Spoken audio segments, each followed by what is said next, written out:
The other thing I think goes on when you go to say no to somebody is we often mistake no to the task to no to the person. So we personalize it. If I say no to you, the question I'm answering isn't, do you have time to do this task? I'm answering, do you like me? The question is from Thinking Focus. Hi, I'm Paul. Hi, I'm Graham.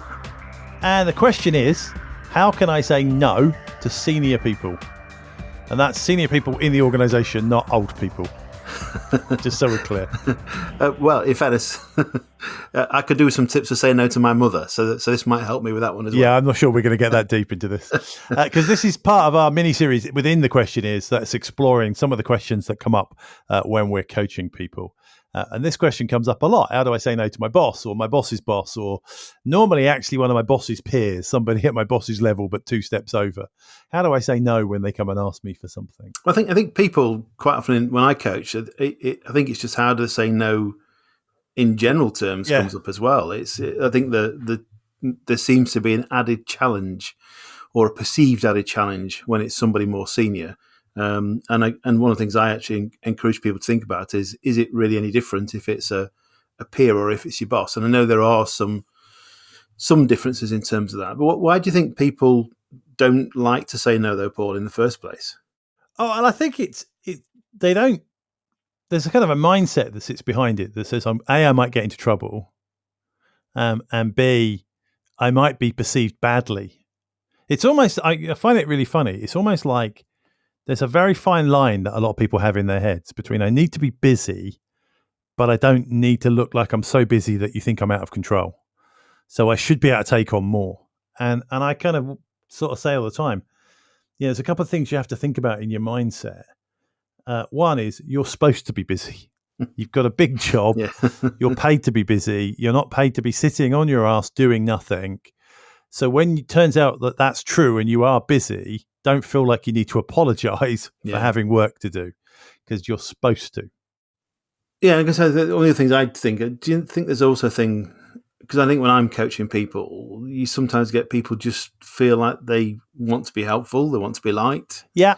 And therefore saying no goes against that, particularly the wanting to be helpful piece, I think.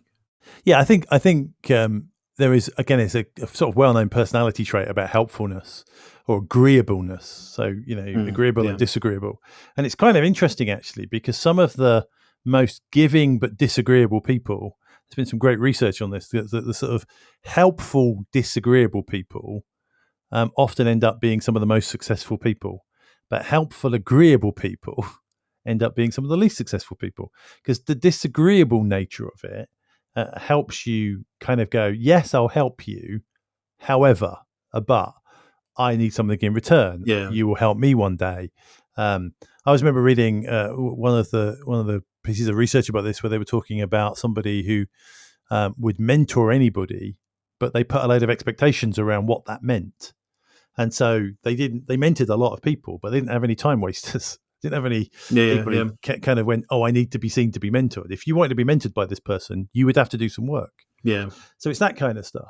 The other thing I think goes on when you go to say no to somebody is we often mistake no to the task to no to the person.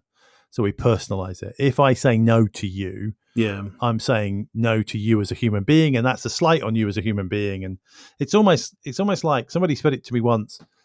When I get asked to do something, the question I'm answering isn't, do you have time to do this task? I'm answering, do you like me? Right. Okay. Yeah.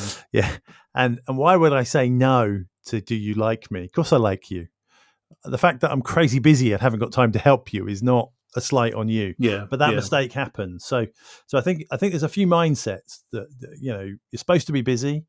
You're not refusing the person, you're refusing the request. It's just a choice. You're always making choices about what you work on, and it's just another choice. And the last one, I always go, people get really upset when somebody comes and asks them to do something. I've had this. I mean, you've probably experienced this. My boss has come and asked me to do this. Yeah, well, they're your boss. That's a perfectly normal expectation. It's the kind of thing bosses do. Yeah. And other people in the department, can you help me with this? You're good at it. they're not having a go. They're not dumping work on you. They're going, I think you're really good, and if you could help me, that would be really useful. Yeah, and sometimes you also find, again, I hear this when you're coaching, is where people they create almost that dependency, if that's the right word, or that habit. Yes, because they're really good. So they start out being really good at something. People come to them, and then they get really busy at other stuff as well. And suddenly the thing that they used to enjoy, which was people coming and asking for their help, they now struggle with. Yes, yeah. So I think, if you accept that people have a right to ask, you have to accept that you have the right to say no. Yeah. And not nastily or not without reason, but you have to balance your priorities. The last one I think it's worth talking about of why people really struggle with some of this, and it works in sort of both ways, is often tasks get under or overestimated. Can you help me with X? Yeah. Oh, no, that's going to be terrible. I haven't got time to do that. It's 2 minutes. You could do it dead easy. They just want you to look something up because they're not logged in. On the other hand, I some people go the other way and go, I'll help you with this because I think it's a 5-minute task. I saw this as a classic example of this, and I hope she's not listening, but my wife did this at the weekend. Somebody in another organization who's a peer and a friend of hers said, I've got this problem. Can you just have a look at this to me? And she went, of course, send it over. And then went, oh my God, this is going to take hours. And then had a little bit of a meltdown and then got on and did it. But I think sometimes we over and underestimate what we're saying yes or no to. And again, I think sometimes some people go, have you got 5 minutes? So Paul, have you got 5 minutes to help me out with something? Yeah. And I've already kind of gone, it's only 5 minutes. So you're going to say yes. And then you realize the 5 minutes is just talking about it. And then you've got hours to do afterwards. One of my favorite TV lines is, the next thing is a second. One of my favorite TV lines is in The West Wing when the press secretary turns down a question to the president. And the reporter said, but it's not a very long question. And she said, I'm not worried about the length of your question. I'm worried about how long he's going to spend answering it. It's such a true thing. Yeah. So I think you have to kind of let go of some of that fear of saying no. And for me, the thing that sits behind that, deeply sits behind that, is you can only judge if you've got clarity around two things. A, do I really understand what's being asked of me? Yeah. And B, do I actually understand what my priorities are? And do I have time? Yes. Yeah. Yeah. And that kind of been what's been asked of you. Again, I think that almost goes back to, have you got 5 minutes to talk about something? We say yes to the 5 minutes. We haven't said yes to the work that follows yet, but we feel that we have. Yes. Or more importantly, they feel they have. They feel they have. And then it's, I mean, you've already made this, if it's from your boss, back to the original, how to say no to senior people. If it's from your boss, there's that almost, it's reasonable for them to want to ask you for your help, for your support. Yes. And I think it's that bit we struggle with, I know, isn't it? Because there's always that we've kind of said yes to the 5 minutes. You're my boss, you're more senior. It's right for you to ask me to do some stuff. And therefore, I feel I have to say yes to the work that follows, as opposed to treat them almost as separate things. Yeah, I've got 5 minutes to talk about something. Now I understand it more fully. Now I can decide if I'm going to do it or not. Yeah, I agree. And I think for me, if sort of understand what being asked of you comes in 3 bits. So the first bit is, can you get some level of clarity around the request? I always call it assessing the request. Okay, 5 minutes, tell me what you think you need, and then I'll tell you where it fits, right? Second thing, I think you have to kind of go, is this reasonable? If the boss is coming to you and saying, I need you to do this, it's going to mean staying late. It's half an hour's work, but it's really helpful for the department. It might be a reasonable request. If the boss is coming to you and saying, I need you to take on somebody else's job for 6 months because I can't recruit somebody and you're going to do 2 jobs and work twice as hard, the answer might be, that's unfair. That's unreasonable. Yeah. I can't do that. So you have to think about, where does it fit reasonably? The third one, you have to go, what's in it for me? Human beings, we're reciprocal creatures. If I help you, the reality is you'll probably help me. Yeah. And therefore, one of the things that lots of people say to me all the time when we're coaching is, I need other people don't help me enough. And you go, all right, well, flip it round, help them first. Yeah. Because you can play reciprocity really well and get other people to feel like they owe you one just by being helpful, if it's reasonable. Yes. And you'll understand what it is you do for them. I think the other bit that's built into that, do you understand what's being asked of you? I used to work with a guy who actually was really good at, when you asked him some questions, was really good at answering why you as an individual, and all that kind of stuff. If you didn't ask him, he wouldn't necessarily explain it, kind of freely give the answer. But if you asked him, and sometimes you'd find it was why me? It's you, Graham, because you're the only person in the office who can do this. Which is very different than why me, because you're the only person. Yeah, you're the person closest in the business in the business that can do it. So if it's just because I'm in the office that day and nobody else is around, I've come out to ask you this because anyone on the team could do it, but today you're the only one here, so therefore I'm coming to you, which is a very different thing than because you're the only person in the business with a skill set to do it. So the first one, I think it always felt easier to have a conversation that might lead to a no.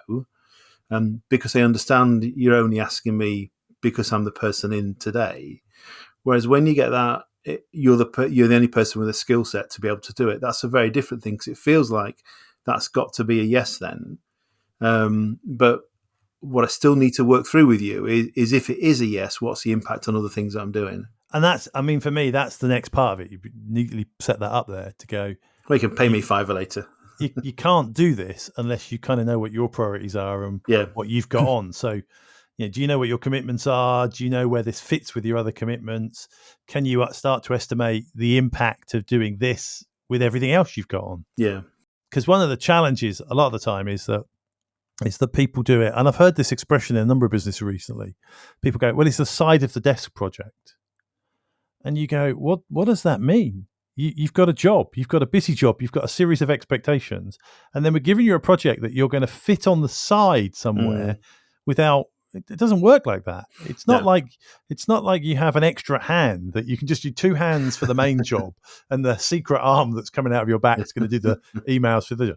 It's project arm. Yeah. It's kind of a weird expectation to go.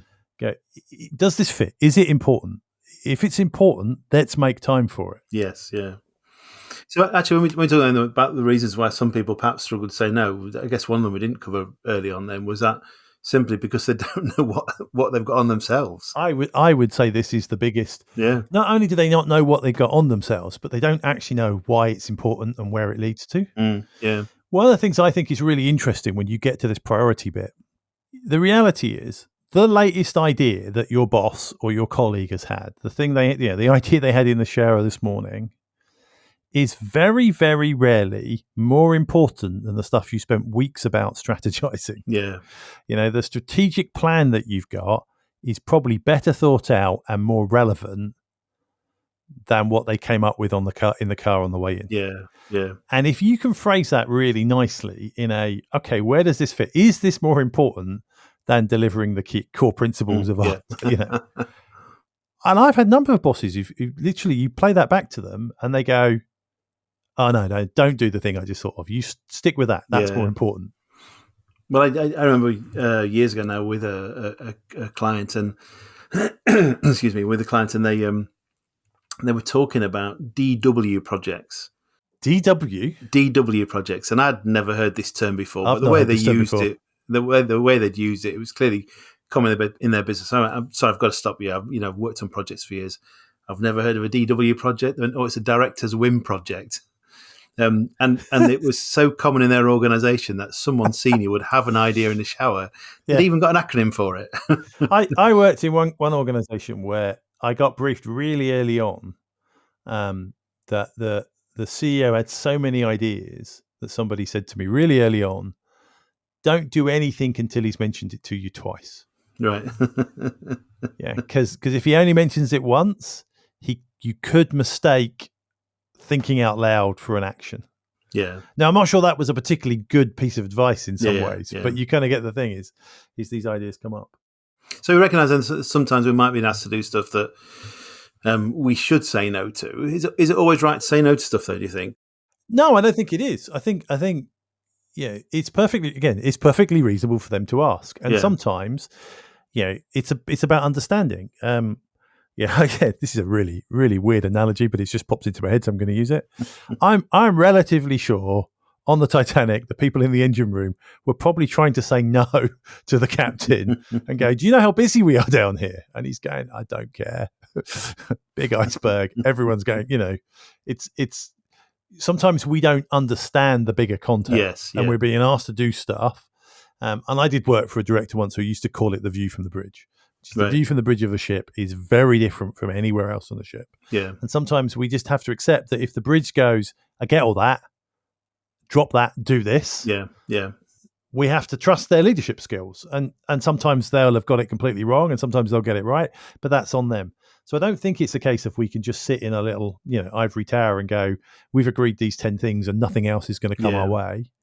But it's about understanding impact. And I think, one of the first things I would say is if you want to say no, you start by actually saying, "Well, why? Where does this fit? Help me understand where this fits with everything else we've got going on." Because if you can understand where it fits, actually sometimes you'll go, "Oh yeah, this isn't a no, this is a yes. I've got to make this fit." And sometimes they'll go, "Actually, second thoughts, don't do that." And I think that's that challenge piece, isn't it? Sometimes we, and a lot of conversations I have with people when they talk about their bosses, and I can't say no to them because they're the boss. I can't give them feedback because they're the boss. There's kind of a lot of, I think a lot, we build a lot around the position of the person, don't we? The authority that position carries, but then by saying yes to something that we don't have the time for, that doesn't fit with the other priorities, that is a whim of somebody else, actually is more likely to damage my reputation, the business, the other work, than having that. Well, let's have a conversation about where it fits elsewhere. And the other side to that, I think, Graham, which is really important to talk about, is this expectation that we have, probably from the start of our career. I'm kind of guessing here, but I think it comes from an early part of our career. If you think about the first or second job you had, the reality was your boss at that point probably had a very clear understanding of what was on your plate. They probably were very across your work. But at some point, you're going to get a bigger role, a bigger job, and you're going to work for somebody who is going to be less managing you and more leaving you alone. And they may not actually have a full understanding of what's on your plate. Yeah. So they may be saying, "Can you do this?" Where they're really going, "Does it fit? Have you got time?" Yeah. And they're waiting for you to go, "Actually, no, I don't. I've got 5 other things and they're more important." And if you don't say that, they're going, "Well, you're an adult, you're a grown up. You didn't tell me you couldn't do it, so I'm going to assume you can." Well, I did that when I was actually would be my early start of my career. I worked with a guy called Gary, and Gary would ask me to do stuff, and for all the reasons we've talked about, I would say yes. And what I'd find out I was having to come in earlier to get stuff done and leaving later, and I would be in before my boss was. I'd be leaving later than my boss was, and you get to the stage where I started to resent him asking me to do stuff. But the reality was, at no stage did I tell him I was struggling. And the reality was I was struggling. I was working longer and longer hours. And when we worked, he was out in town one night and he saw the light was on in my office window. The next morning he came and said, "We need to talk." I went, "Okay." He went, "You were working here late last night, weren't you?" I went, "Yeah." And he went, "You do it a lot, don't you?" I went, "Yeah." He said, "Now I know why you get so much stuff done." And he had just thought that I was great at getting stuff done because he'd give it to me. I'd say, yes, I'd deliver it. And it was literally only because he walked past the office and saw the light on. And had I had that conversation with him, excuse me, had I had that conversation with him at a much earlier date, I would have saved all of that and saved that resentment that was building. And literally, in the sake of a 15, 20-minute conversation, we'd resolved it. Yeah. And I think you have to be prepared to not say yes or no, but to negotiate. Yeah. And so I think there's 3 things I always think about. One is yes, but. So I go, "Yeah, I'll do that. But before I do it, can I explain to you the consequences?" And I know people go, "Oh, yes, but's a bad thing." I don't think it is in this particular scenario. I think, and if you really struggle with the yes, but, and you want to be a yes and person, just do the whole yes. However, there are consequences. Me saying yes, there is an impact. So that's the first one I always think about. The second one, I actually go, yes, if, right? Which is you making a suggestion about how you make it fit. Yeah. Yes, I can do that if you can get so-and-so to pick this up. Or if, yes, I can do that if I can do this other thing for next week, not this week. Yeah. And I think they're perfectly reasonable conversations to have with your boss. Just how do I make it fit? Yeah. And the third one is, well, what about? Because often you get asked to do something and people have gone, I always think of a great one back from my techie days that people would come in and say, can you have a report that gives me this, and this? And you go, oh, that's a whole chunk of work. You've asked for a customer report. And then you go, well, what if I just added this field to a standard report? And that isn't what you've asked for because it might have a load of other information in it, but you would have everything you needed. Yeah. And I'm always surprised because normally they'd go, oh, no, that'd work. Yeah, that's great. Yeah. And so you've just gone from a morning to 2 minutes. Yeah. But that's the conversation, isn't it? And it's a not saying, just saying yes to it straight away and then moaning about, like I was doing, then, say yes and then moan to other people about what you've got on. It's about having the conversation. And the other thing I think I've found over the years is when someone says, can you do this? And I need it for Friday. Sometimes it's Friday's not really when they need it by, but they're just building in some slack for themselves. So having that conversation that goes, well, I can do it. However, if you want it for Friday, there's all this other stuff I've got going on. And is it more or less important than any of this? Yeah. And then they go, well, actually, I really need it for Wednesday next week. So sometimes just having the conversation, you still end up with a task, but you've bought yourself more time because for whatever reason, they might have wanted a couple of days to work on it or look at it or whatever that might be. I think it's a really nice rule of thumb here that goes, you can almost decide which approach to take depending on the position of the person. So if they're above you in the organization, just position the request against priorities. And sometimes you'll do that in your head and go yes or no. Sometimes you need to engage them in that conversation. Yeah. But just ask the question, where does this fit against everything else? Because time is limited and effort is limited and I want to put it on the right things. Is this the right thing? If it's a peer asking you to do something, play the reciprocity card. Because if it's team members wanting some help for this, well then you're probably going to want some help tomorrow, and sometimes it's worth doing 10 minutes extra work because later on they're going to save you hours. Yeah, because they're going to do something that takes them 10 minutes and would have taken you hours. But if the person reports to you, they're more junior in the organization, and you want to say no, I always go, it's a teaching moment. Explain to them why you're saying no. Yeah. Because then they won't come back and ask again. They won't keep coming back and going, help me with X. Can we do Y? Yeah. They'll understand why you're making the decisions. Yeah. And that will help them with their own kind of personal growth as well, won't it? Yeah. And I think the one thing for me with all of this, it's that this is just about basic communication, really, isn't it? It's about recognizing that regardless of whether they're more senior, a peer, or more junior to you, it's being open and honest with, your boss has asked you to do something. Do you know exactly what it is, why it's important, et cetera, et cetera? Well, it's interesting. You say it's about communication, and I get that. I also go, I think it's about mindset. Because I think it starts with they have the right to ask, you have the right to say no. Yeah. And if you understand what's important, then you'll work out what the right answer is. And if you don't understand what's important, if you've no idea what your priorities are or what you're supposed to be working on, then actually it's really hard to say no. Next time on The Question Is. Whether you find it difficult or not, what are the consequences of not giving feedback? What's the impact on your team, on your organization? Because you can't give well-meaning, well-intentioned, purposeful feedback, something I can do something with. To find out how Thinking Focus can unlock the potential within your organization, go to www.thinkingfocus.com, where you'll discover more about the work we do, helping our clients increase productivity and enable change.